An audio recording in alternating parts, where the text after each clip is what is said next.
നോക്കുന്നു. പഞ്ചവർണ്ണ പൈങ്കിളി പെണ്ണെ,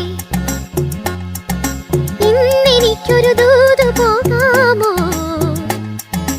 ആരാരും കാണാതെ ഒന്നവിടെ ചെല്ലാമോ? കുറിമാനം നൽകി പോരാമോ? പഞ്ചവർണ്ണ പൈങ്കിളി പെണ്ണെ.